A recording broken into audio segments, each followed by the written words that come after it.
Astaghfirullah. Di dalam Al-Quranul Karim Subhanahu wa ta'ala berfirman, tepatnya pada surah Az-Zumar ayat 67, Allah Subhanahu wa ta'ala berfirman, wa ma qadarullaha haqqa qadri wal ardu jami'an qabdatuhu yawmal qiyamati was samawati matwiyatum biyamini subhanahu wa ta'ala amma yusyrikun.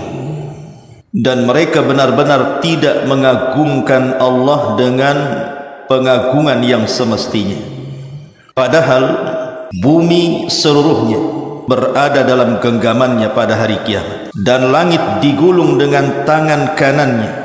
Maha suci Tuhan dan maha tinggi Dia dari apa yang mereka persekutukan. Dan Allah Subhanahu wa ta'ala juga mengatakan, wa ma qadarullaha haqqa qadri idh qalu ma anzalallah ala bashari min syai'in qul ma anzalal kitab alladhi ja'a bihi Musa nuran wa hudan linnasi taj'alunahu qaratisa tubdunaha wa tukhfuna katsira wa ulimtum ma lam ta'lamu antum wala aba'ukum qulillah thumma dharhum fi haudihim yal'abun. Dan mereka tidak benar-benar mengagungkan Allah dengan pengagungan yang semestinya,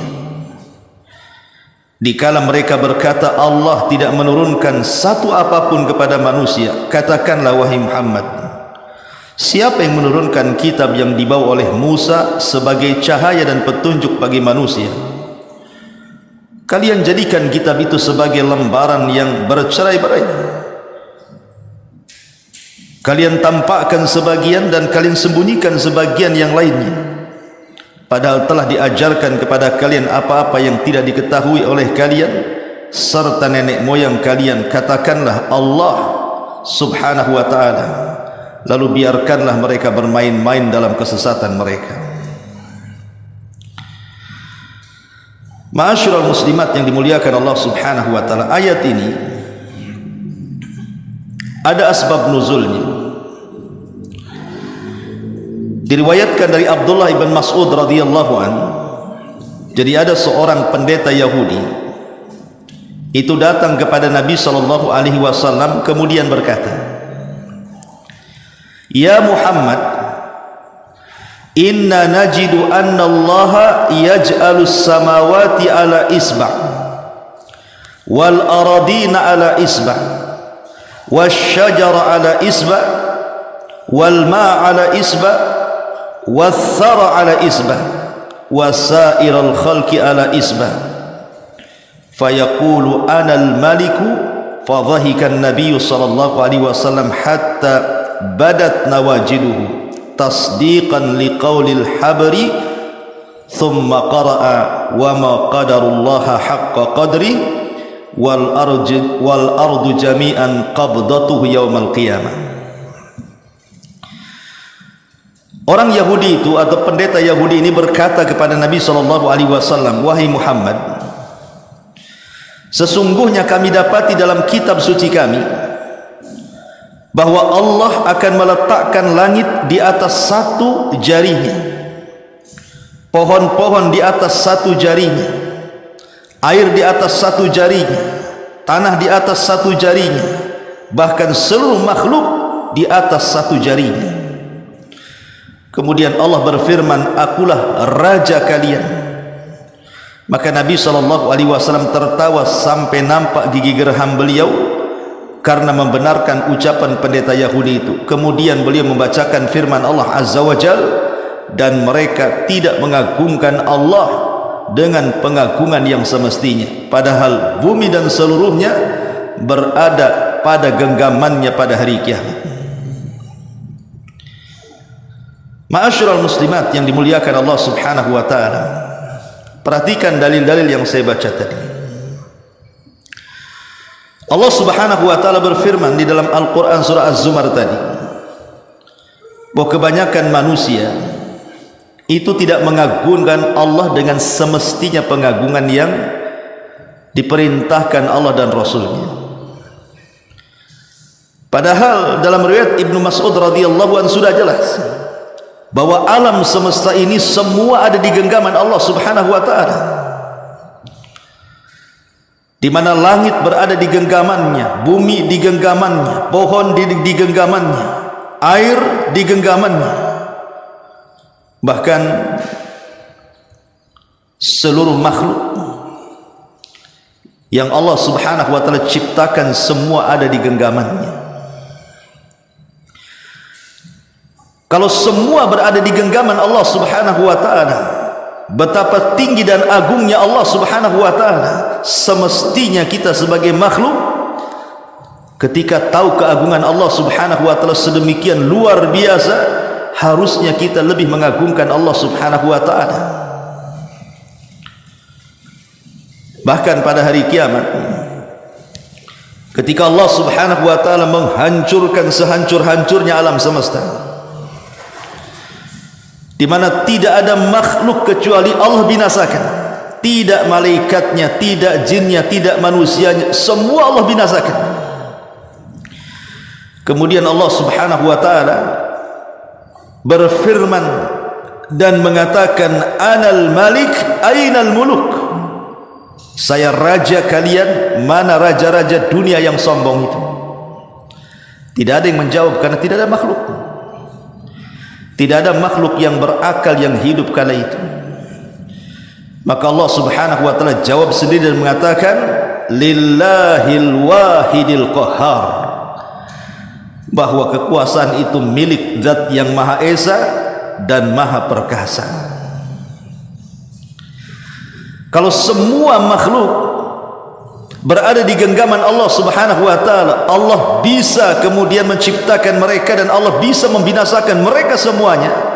Artinya bahwa kekuasaan itu ada di tangan Allah. Raja itu ada di tangan Allah Subhanahu wa taala. Sudah semestinya kita menundukkan diri dalam rangka mengagungkan diri kita kepada Allah Subhanahu wa taala, Zat pemilik segala kerajaan yang ada di semesta alam ini.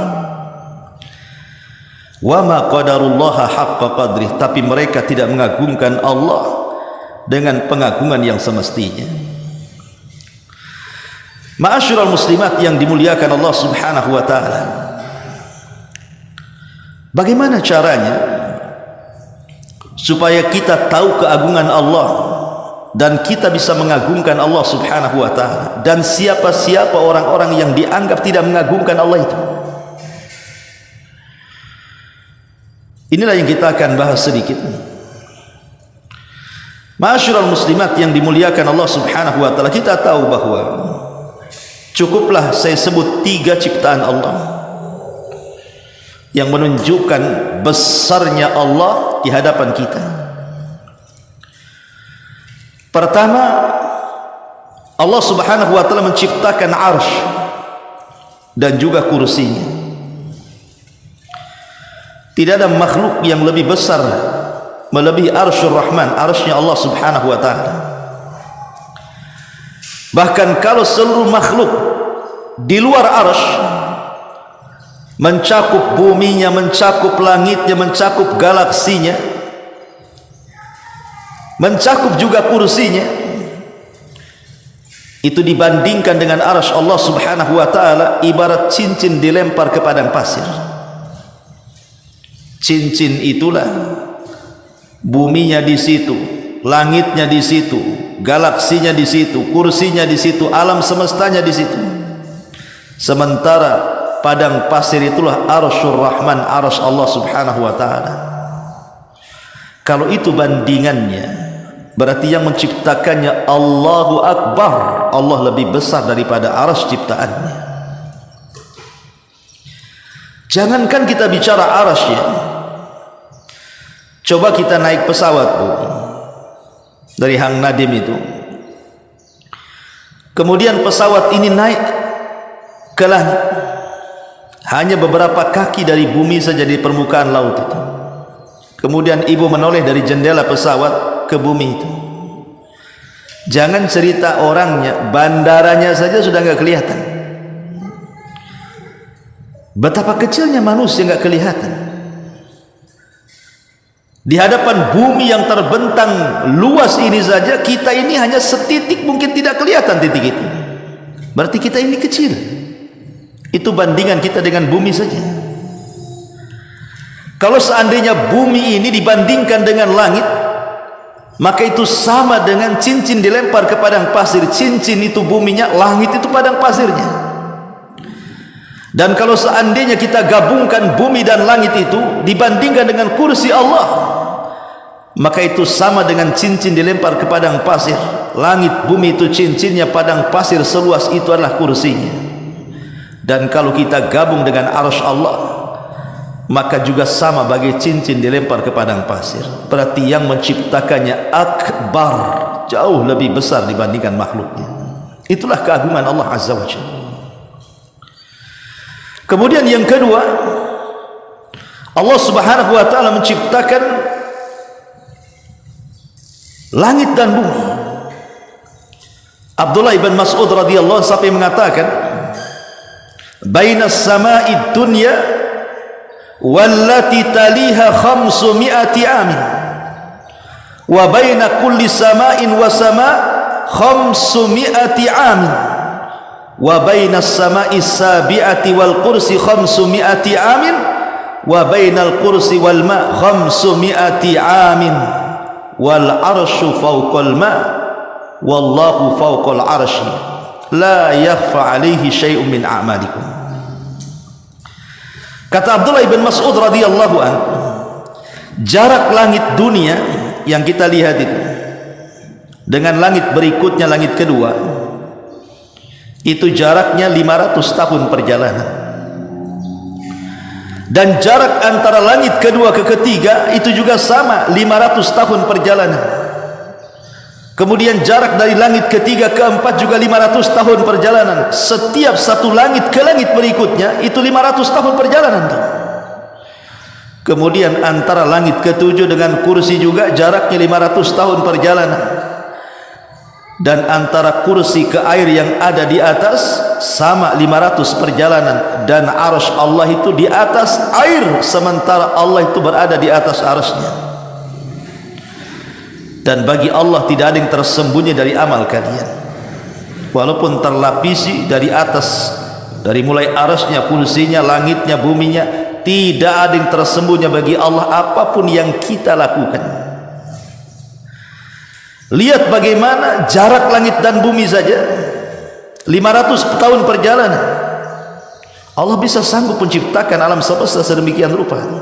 Dan ini menunjukkan apa? Keagungan Allah Azza wa Jalla. Belum ada yang mampu menembus perjalanan sejauh itu kecuali makhluk yang Allah kehendaki untuk menembusnya, seperti Rasulullah sallallahu alaihi wasallam dalam peristiwa Isra dan Mi'raj. Karena kuasa Allah. Tapi selain Nabi SAW, siapa di antara manusia yang bisa menembus? Jangan lagi cerita ke Sidratil Muntaha. Menembus ke langit saja tidak ada yang bisa. Ma'asyiral muslimin yang dimuliakan Allah Subhanahu wa taala. Kemudian yang ketiga, penciptaan malaikat. Bahkan ada satu malaikat ini kekuatannya menjangkau seluruh manusia dan jin. Siapa? Malakul maut. Malaikat maut. Siapa yang bisa mengalahkan malakul maut? Enggak ada. Macam-macam dengan malaikat maut, cabutlah nyawanya. Itu satu malaikat saja kekuatannya menjangkau seluruh jin dan juga manusia. Dan ini cukup bagi kita menunjukkan bahwa Allah menciptakan satu makhluk yang luar biasa agungnya. Bagaimana zat yang menciptakannya, Allah Jalla fi'ula, jauh lebih agung daripada makhluknya. Dan ini juga isyarat tentang keagungan Allah Subhanahu wa taala. Ma'asyiral muslimat yang dimuliakan Allah Subhanahu wa taala. Lalu bagaimana caranya kita mengetahui keagungan Allah? Yang pertama, at-tadabbur bi asma'illahi azza wa jalla. Merenung, memikirkan tentang nama-nama Allah Subhanahu wa taala yang agung. Allah memiliki nama-nama yang indah dan sifat-sifat yang sempurna. yang tidak dimiliki makhluknya. Sebut saja Ar-Rahman Ar-Rahim. Allah zat yang maha pengasih lagi maha penyayang. As-Sami Al-Basir, Allah itu maha mendengar lagi maha melihat. Allah bisa melihat sampai tembus di kegelapan malam. Bahkan dedaunan yang jatuh sekalipun di tengah kegelapan malam, Allah tahu di mana jatuhnya, berapa jatuhnya, jam berapa detik jatuhnya, Allah maha tahu. Dan itulah As-Sami, Allah Al-Basir, Allah itu maha melihat. Bahkan Allah bisa menembus apa yang ada dalam hati setiap manusia. Dan itu kuasa Allah.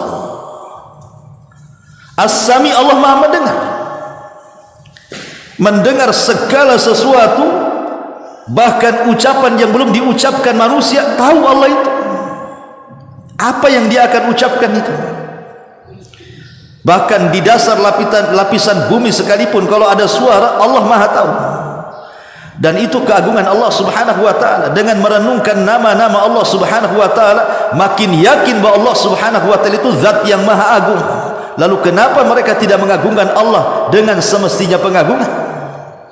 Kalau Allah mampu melihat segala sesuatu, maha mendengar segala sesuatu, maha memberikan rizki, Ar-Razzaq, seluruh makhluknya, wa ma min dabbatin fil ar illa 'ala Allah rizquha. Tidak ada satupun binatang yang melata kecuali sudah ditentukan rizkinya oleh Allah subhanahu wa ta'ala. Maka dengan menghayati, mempelajari, merenungkan, memikirkan nama-nama Allah yang agung, dengan itulah terpatri dalam hati kita pengagungan kita kepada Allah azza wa jalla. Kemudian yang kedua, husnudzan billah, berbaik sangka dengan Allah subhanahu wa ta'ala. Berbaik sangka dengan Allah subhanahu wa ta'ala. Di dalam Al-Quran ada kisah Nabi Ya'qub alaihi salatu wassalam ketika kehilangan Nabi Yusuf alaihi salatu wassalam. Jadi ketika Nabi Yusuf alaihi salatu wassalam diajak oleh 10 saudaranya untuk bermain dan menjanjikan keselamatan kepada Ya'qub bapaknya, bahwa Yusuf tidak akan terjadi apapun. Tetapi saudaranya yang 10 itu membuat makar, hendak berbuat jahat kepada Yusuf. Dimasukkan pulalah Yusuf ini ke dalam sumur. Kemudian dia mengambil pakaiannya dan dilumuri dengan darah kambing. Kemudian dibawalah baju itu kepada ayahnya Ya'qub, bahwa Yusuf diterkam serigala. Ini bukti bajunya. Akhirnya kemudian Nabi Ya'qub alaihi salatu wassalam sedih. Ada yang mengatakan tangisannya yang terus berhari-hari, berbulan-bulan, bertahun-tahun menjadikan dia buta karena sedih memikirkan Nabi Yusuf alaihi salatu wassalam. Tetapi karena Nabi Ya'qub itu berhusnudzon kepada Allah, Yusuf ini belum mati, Yusuf ini masih hidup. Ketika kemudian setelah singkat cerita, setelah kemudian Nabi Yusuf menjadi orang besar di Mesir, kemudian datanglah rombongan Ir dari Palestina hendak menukar gandum dengan barang-barang berharga, karena ketika itu terjadi pacaklik hebat di Palestina sehingga tidak ada makanan yang mereka makan. Terpaksa mereka datang ke Mesir untuk menukar makanan dengan barang berharga. Yusuf masih kenal saudara-saudaranya. Sampai pada waktunya Nabi Yusuf menyerahkan pakaiannya, disuruh untuk dibawa ke ayahnya. Subhanallah, Al-Quran mengatakan, falamma anja'al bashir alqahu ala wajhihi fartadda basira qala alam aqul lakum inni a'lamu minallahi ma la ta'lamun. Ketika pakaian Yusuf itu sampai kepada Ya'qub, kemudian diusapkan di wajah Ya'qub, tiba-tiba mata Ya'qub yang buta menjadi sembuh, mampu melihat.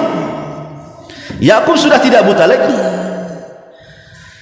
Kemudian Nabi Ya'qub alaihi salatu wassalam mengatakan kepada putra-putranya yang dulu berbuat jahat kepada Nabi Yusuf, alam aqul lakum, bukankah sudah kukatakan kepada kalian, inni a'lamu minallahi ma la ta'lamun, aku punya pengetahuan dari Allah yang kalian tidak tahu. Karena ketika itu Ya'qub yakin Yusuf belum mati.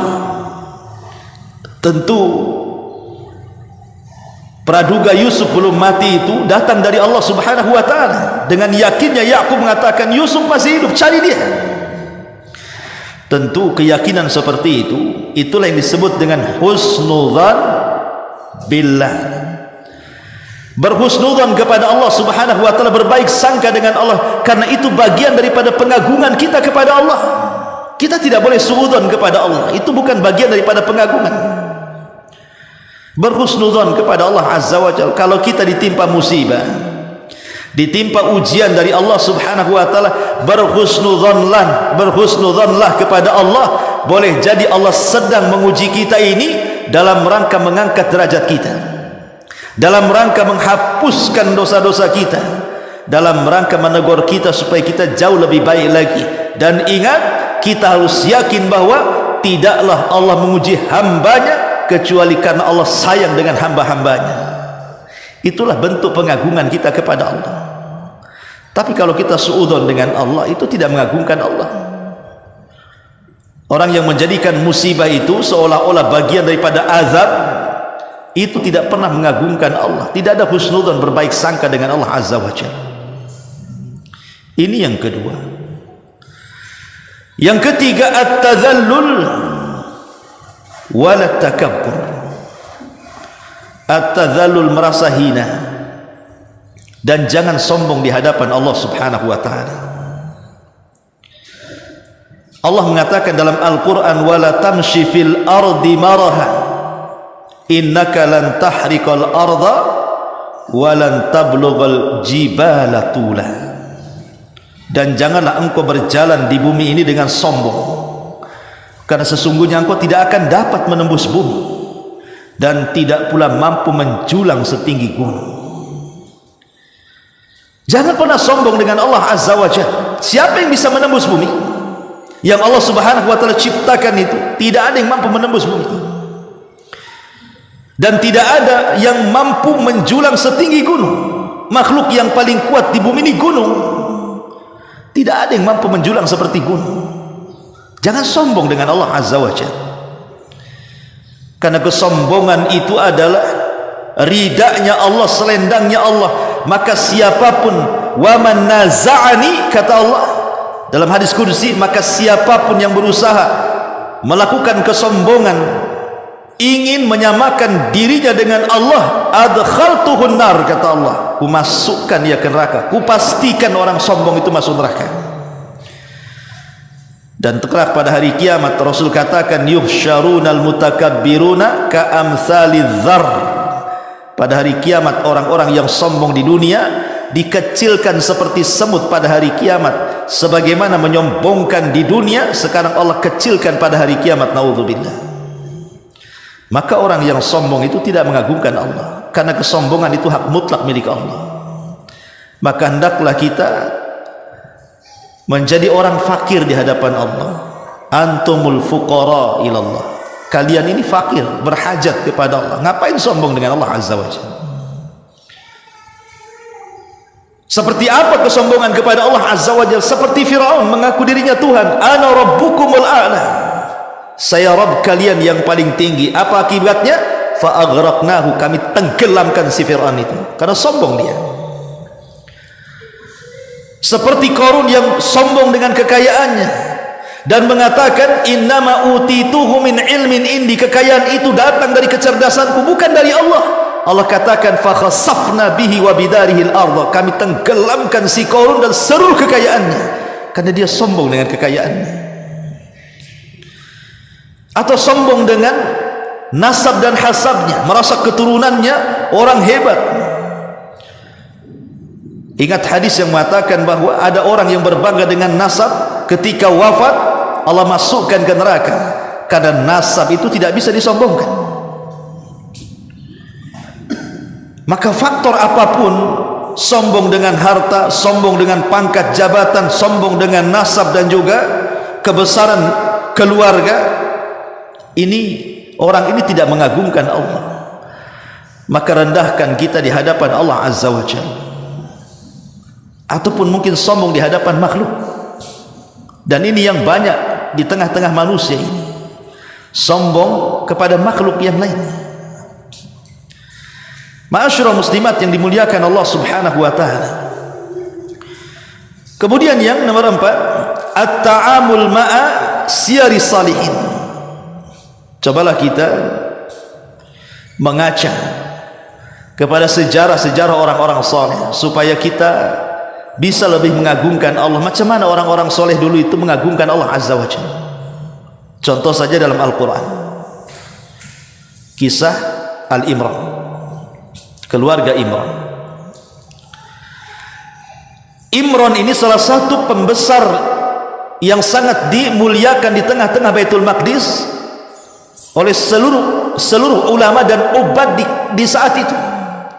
Tapi sayang, tidak punya keturunan laki-laki untuk meneruskan ketokohannya di Baitul Maqdis. Satu hari istrinya berjalan-jalan di tengah padang pasir, melihat ada burung yang sedang memberi makan anak-anaknya. Kemudian dia pun bernazar kepada Allah agar Allah karuniakan kepadanya putra dalam perutnya supaya kelak ketika lahir bisa mengabdikan dan berkhidmat di Baitul Maqdis. Allah kabulkan permintaannya. Allah buat dia hamil. Rupanya setelah lahir yang dikehendaki beda pula dengan yang dikehendaki Allah Azza wa Jalla. Dia minta anak laki-laki, dikasih pula anak perempuan. Lahirlah Maryam bintu Imran. Maryam bintu Imran. Kemudian Imran pun meninggal dunia, jadilah Maryam yatim. Tetapi karena dia sudah bernazar kepada Allah Azza wa Jalla, dia harus mengabdikan anaknya ke Baitul Maqdis, maka dia pun bawa anaknya ke Baitul Maqdis. Kemudian Maryam pun diundi, siapapun yang mengkafilnya dengan undian tersebut maka dia berhak mengkafilnya. Zakaria lah yang terpilih kemudian mengkafil Maryam sampai besar, sampai punya anak Isa bin Maryam. Mukjizat yang luar biasa. Maryam tidak disentuh laki-laki tapi punya anak Isa, ya, karena itu mukjizat. Isa akan jadi nabi. Syahidnya di sini bagaimana keluarga Imran sangat mengagungkan Allah Azza wa Jalla. Dia hendak mengkhidmatkan seluruh keturunannya untuk berkhidmat di Baitul Maqdis, menghabiskan waktunya beribadah kepada Allah Subhanahu wa taala. Ya, karena Al-Quran sendiri mengatakan wa ma khalaqtul jinna wal insa illa liya'budun.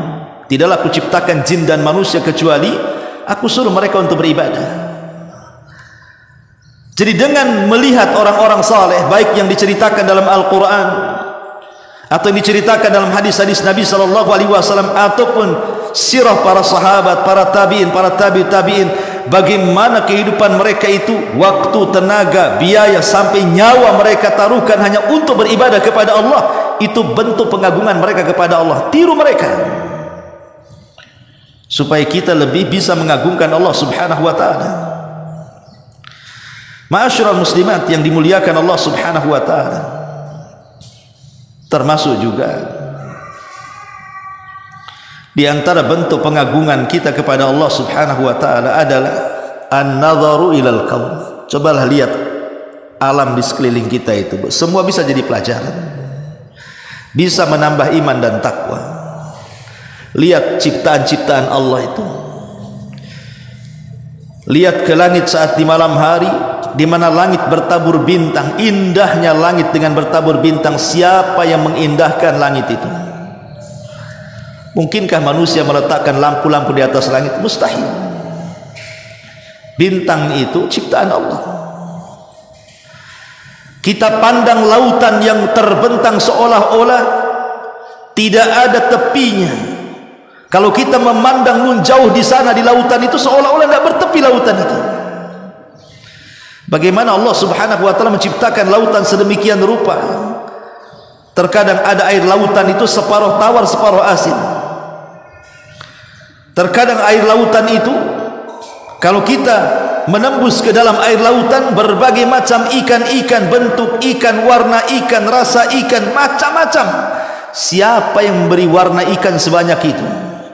Mungkin manusia bawa pilok, dipilok satu-satu ikan itu, dicat satu-satu, ada yang berwarna-warni, macam mana pula dia? Kayak menggambar. Tidak ada yang bisa itu. Itu mutlak kekuasaan Allah yang menciptakan ada ikan dengan beragam rupa, warna dan rasa.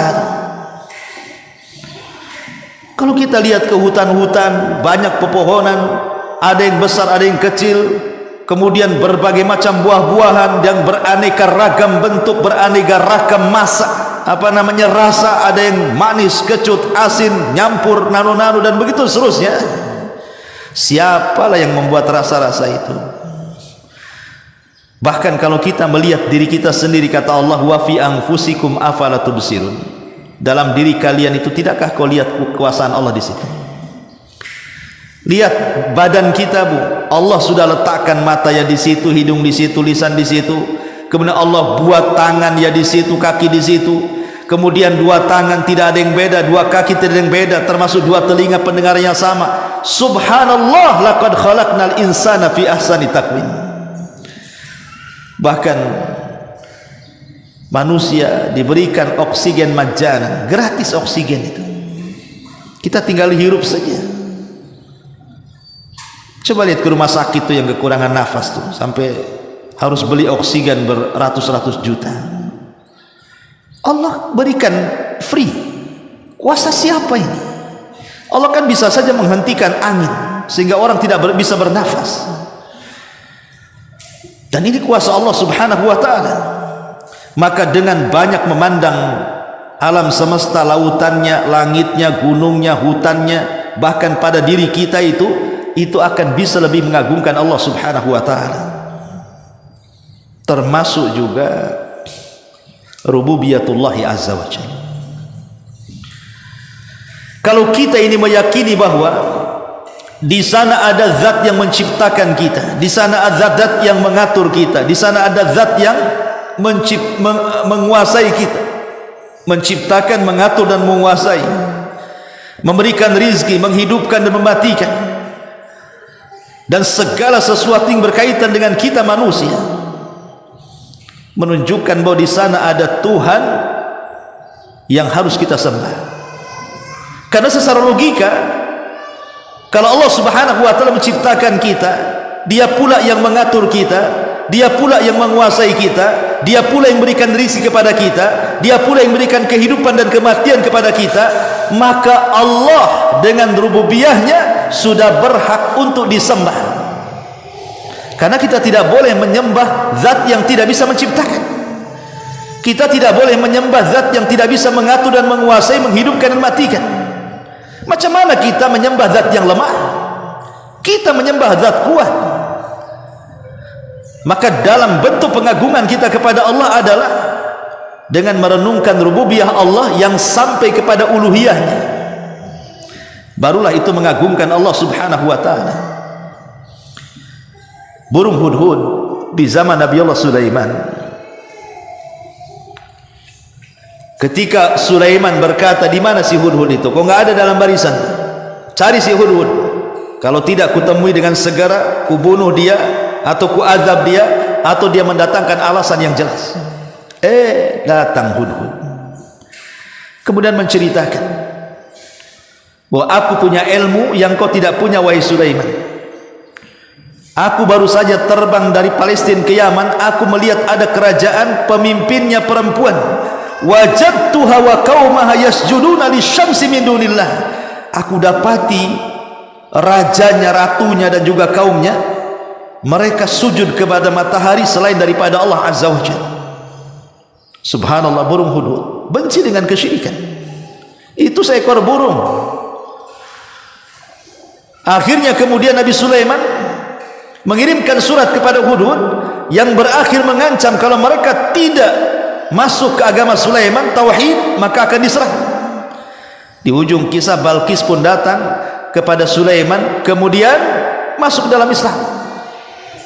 bertauhid kepada Allah Azza wa Jalla. Satu burung hudhud menyebabkan hidayah satu kerajaan Sabah. Lihat, kalau hewan saja tidak suka dengan kesyirikan, harusnya kita juga sama. Hewan lo tidak suka kesyirikan dan menjadikan penyebab hidayahnya kerajaan Sabah. Harusnya manusia yang berakal harus lebih lagi berfikir bahwa zat yang tidak sanggup menciptakan, mengatur, memiliki, menghidupkan, mematikan, berikan rizki dan begitu seterusnya, kalau zat itu tidak layak itu semua, layakkah disembah? Tidak layak disembah. Berarti zat yang layak disembah itu hanya Allah. Dialah yang menciptakan kita, mengatur kita, memberikan rizki kepada kita dan begitu seterusnya. Begitulah cara mengagungkan Allah Subhanahu wa taala. Ma'asyiral muslimat yang dimuliakan Allah Subhanahu wa taala, dan kita harus yakin bahwa Allah itu zat yang maha kaya. Antumul fuqara ilallah wallahu huwal ghaniyul hamid. Kalian semua fakir, sangat berhajat kepada Allah. Dialah zat yang maha kaya lagi maha terpuji.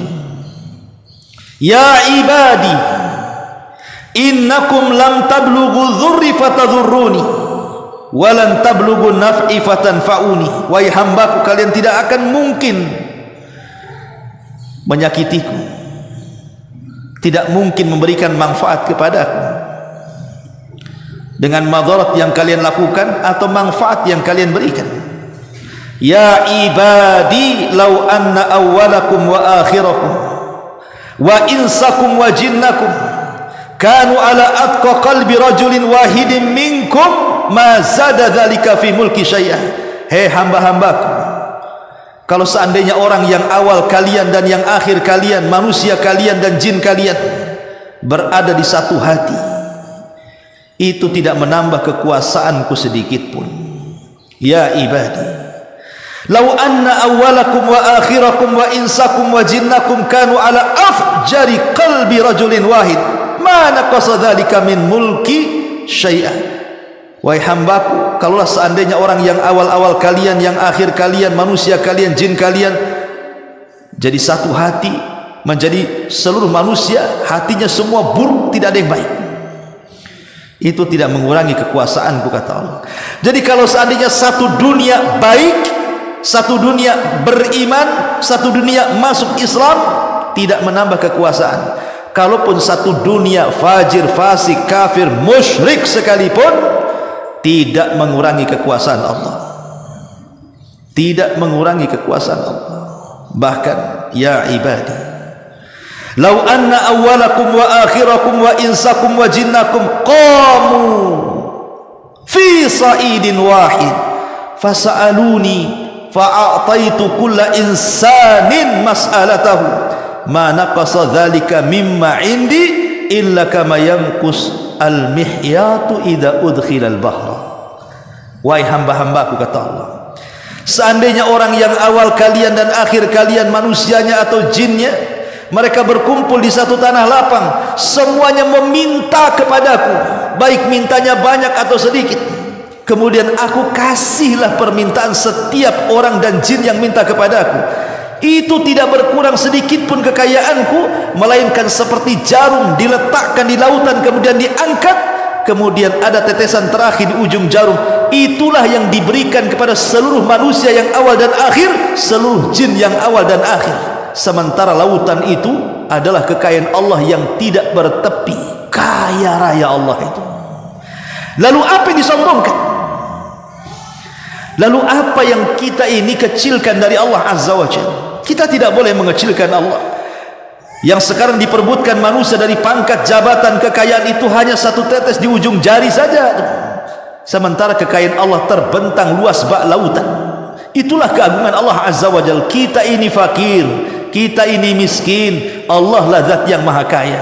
Yakin Allah itu kaya, supaya kita bisa lebih mengagungkan Allah Azza wa Jalla, sehingga kita tidak meminta kecuali kepada Allah, tidak meminta pertolongan kecuali minta pertolongan kepada Allah Subhanahu wa ta'ala.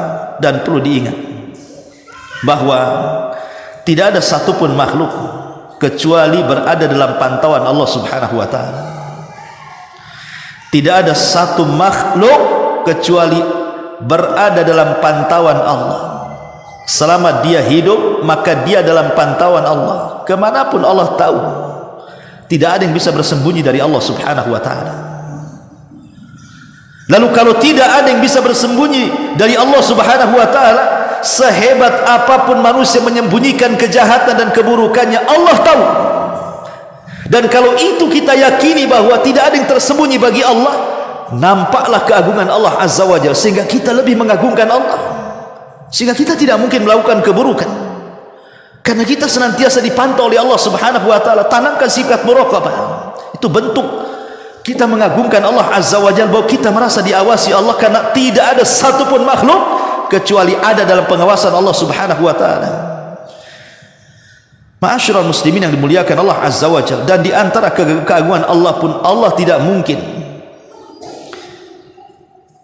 melakukan sesuatu kepada hambanya kecuali ada hikmah di dalamnya, adil dalam seluruh perintahnya, sidqan, benar dalam seluruh habarnya, adil dalam setiap perbuatannya.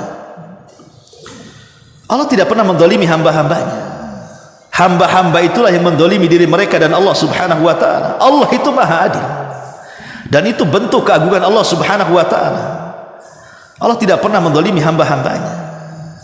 Innallaha la yadlimu mithqala dzarrah. Allah tidak pernah mendolimi sebiji zarah sekalipun. Wa in taku hasanah yudhaifha wa yu'ti min ladunka ajra wa yu'ti min ladunhu ajran azima. Dan jika seseorang mendatangkan satu kebaikan, Allah lipat gandakan, dan dia akan mendapatkan pahala yang sangat besar di sisi Allah Subhanahu wa taala. Itulah di antara hal-hal atau wasilah-wasilah bagi kita bisa mengagungkan Allah. Lalu apa saja maksiat-maksiat yang menunjukkan kita ini persis seperti firman Allah Subhanahu wa taala dalam bab ini, wa ma qadarullaha haqqa qadri wal ardu jami'an qabdatuhu yaumal qiyamah. Dan mereka tidak mengagungkan Allah dengan pengagungan yang semestinya. Siapa mereka itu? Siapa mereka yang tidak mengagungkan Allah yang semestinya itu? Padahal kita tahu bahwa sudah saya uraikan, alam semesta ini dalam genggaman Allah Subhanahu wa taala. Tapi masih ada saja orang yang tidak paham keagungan Allah, dan dia pun tidak mengagungkan Allah Azza wa Jalla. Pertama, tadi sudah saya singgung, adalah qaswatul qalbi, kerasnya hati. Orang yang keras hatinya, Bu, selamanya tidak akan mengagungkan Allah. Orang yang keras hatinya tidak akan selamanya mengagungkan Allah Azza wa Jalla. Tsumma qasat qulubukum min ba'di dzalik fahiya kal hijarati au asyaddu qaswa. Kemudian mengeraslah hati kalian seperti batu, bahkan lebih keras daripada batu. Lihat Bani Israel dalam Al-Quran itu diperlihatkan berbagai macam mukjizat dari Nabi Musa, mulai daripada tongkat membelah lautan, kemudian tangan bercahaya, kemudian tongkat membelah batu, keluarlah 12 mata air, kemudian turun maidah dari langit berupa manna dan salwa, makanan dari langit manna dan salwa, pakaian dari langit, naungan dari langit, kemudian menghidupkan orang yang sudah mati dengan dipukul oleh sebagian daging sapi ketika terjadi pembunuhan orang kaya. Kemudian tiba-tiba Bani Israel tidak yakin dengan Nabi Musa. Sebagian mereka selalu menentang, membangkang, bahkan kufur kepada syariat Musa. Pembangkangan kepada Nabi Musa yang dilakukan Bani Israel itu tidak lain karena kekerasan hati mereka. Keras hatinya, sulit untuk mendapatkan hidayah Allah. Itu sulit mengagungkan Allah Azza wa Jalla, karena Musa ini utusan Allah. Ketika tidak nurut dengan utusannya, hakikatnya dia tidak mengagungkan Allah yang mengutusnya. Lihat orang-orang jahiliyah yang mereka keras hatinya sehingga sedikit sekali rahmat kepada fuqara wal masakin, sehingga ketika ada anak yatim yang datang membawa datang kemudian kepada satu tokoh jahiliyah yang sedang menyembelih unta, kemudian hanya minta separuh daging saja untuk dimakannya, diambilnya tongkat, didorongnya anak yatim sampai jatuh, sehingga anak yatim ini pergi. Dari situ Allah mengatakan, alam tara kaifatu, Allah Subhanahu wa taala mengatakan, ara'aita alladhi yukadzibu biddin fadzalika alladhi yad'ul yatim. Tidakkah kau lihat para pendusta agama itu, mereka orang-orang yang menghardik anak yatim. Lihat kenapa orang mendustakan agama, karena tidak ada rahmat dalam hatinya, tidak ada kasih sayang dalam hatinya, sehingga dia mendustakan agama. Kalaulah ada rahmat orang-orang jahiliyah itu dalam hatinya, sayang dengan anak yatim, sayang dengan fuqara wal masakin, tentu Allah tidak katakan ara'aita alladzi yukadzibu biddin, tentu mereka akan membenarkan agama. Sebab terbesar orang-orang jahiliyah tidak beriman kepada Rasul itu karena hati mereka keras. Maka kerasnya hati itu tidak akan mampu mengagungkan Allah. Maka lembutkan hati, jalankan perintah, jauhi larangan, nikmati yang dihalalkan, jauhi yang diharamkan. Apapun yang diperintahkan Allah, sami'na wa ata'na. Jangan keras. Kalau keras hati susah mendapatkan hidayah, dan itu bukti tidak mengagungkan Allah Subhanahu wa taala. Yang kedua, az-zulmu lil ibad, melakukan kezaliman sesama hamba. Kalau orang itu tahu bahwa kezaliman itu sesuatu yang dibenci Allah, sampai Allah sebutkan dalam hadis kursi itu, inni haramtu zulma ala nafsi, aku haramkan kezaliman itu kepada diriku, wa ja'altuhu muharraman bainakum fala tadzalam, dan kujadikan kezaliman itu haram bagi kalian, maka janganlah kalian saling zalim menzalimi. Ketika Allah mengatakan aku haramkan kezaliman kepadaku, kemudian Allah katakan aku haramkan juga kezaliman sesama kalian. Jadi Allah itu benci dengan kezaliman. Allah itu benci dengan kezaliman. Kalau ada orang Islam kemudian melakukan kezaliman kepada orang kafir, kemudian orang kafir berdoa kepada Allah Azza wa Jal agar Allah menimpakan azabnya kepada seorang muslim yang sudah menzalimi orang kafir ini, bagaimana sikap Allah? Allah Subhanahu wa taala akan berdiri di samping orang kafir ini, bukan karena kekafirannya, karena orang kafir itu di pihak yang dizalimi. Allah tidak suka dengan kezaliman, dan Allah sangat cinta dengan keadilan.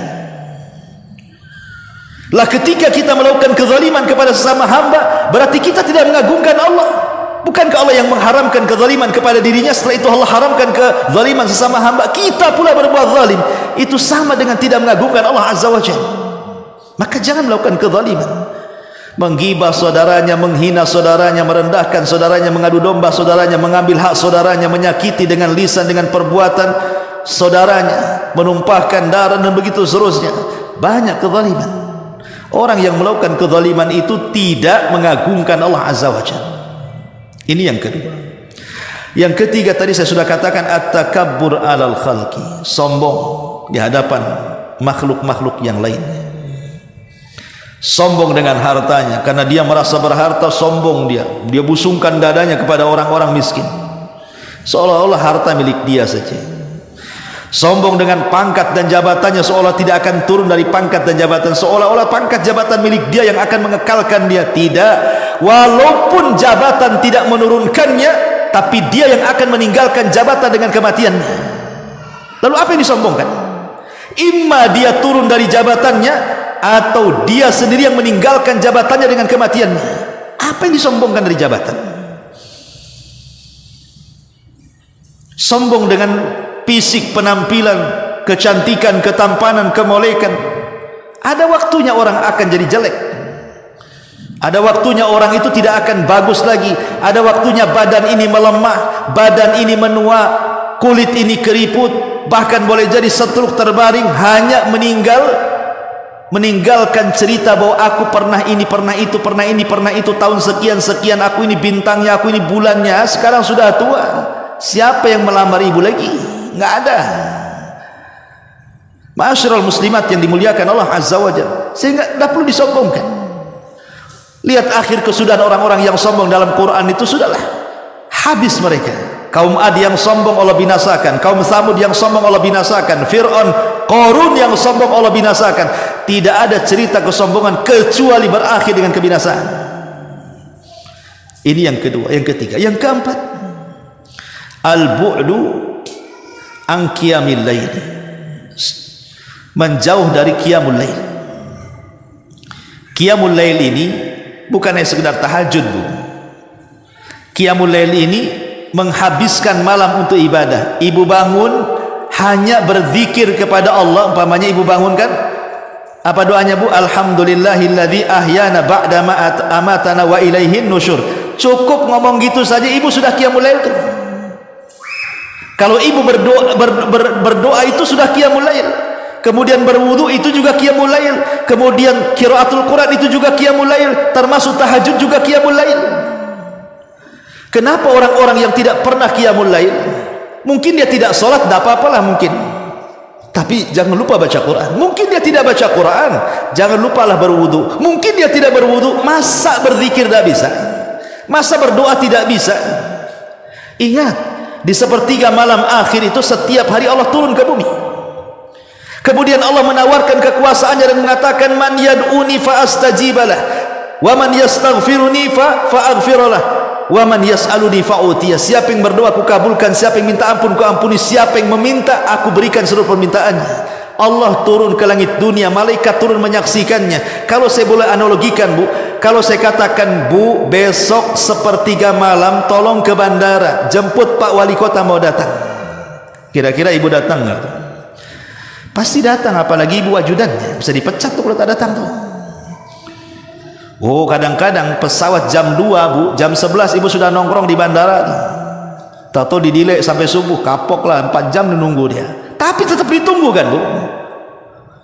Kenapa? Karena yang datang Pak Wali nih bukan hanya datang aja, mobilnya dicuci, dikasih parfum. Bukan hanya mobilnya, orangnya pun harus rapi. Nggak mungkin lah kucal gitu, Bu ya. Ini kepada makhluk saja sepertiga malam disuruh jemput. Kok bisa jemput? Ini yang turun Allah menyambut kita, hamba-hambanya yang menciptakan kita, mengatur kita, memberikan segala sesuatu kepada kita. Tidak pernah kita sambut, minimalnya lah kalau tidak tiap hari ada dalam sebulan itu qiyamul lail. Entah tidak bisa tahajud ya baca Quran, tidak bisa baca Quran ya berwudu, tidak bisa berwudu ya berzikir, tidak bisa berzikir ya berdoa. Yang penting ibadah apalah gitu. Kan terkadang kita ini dalam sebulan tidur itu kan kadang-kadang ada waktu ngelilir, Bu, mungkin pengen kencing, sepertiga malam itu terpaksalah bangun, kemudian kencing, kan ada jeda sebelum tidur lagi itu, mungkin berzikir, atalah berzikir apalah, subhanallah bihamdihi subhanallahil azim, kemudian tidur lagi gitu. Ibu sudah qiyamul lail itu ya. Dan ibu yakin bahwa kalau datang sepertiga malam itu Allah sedang turun, malaikat sedang turun di mana-mana.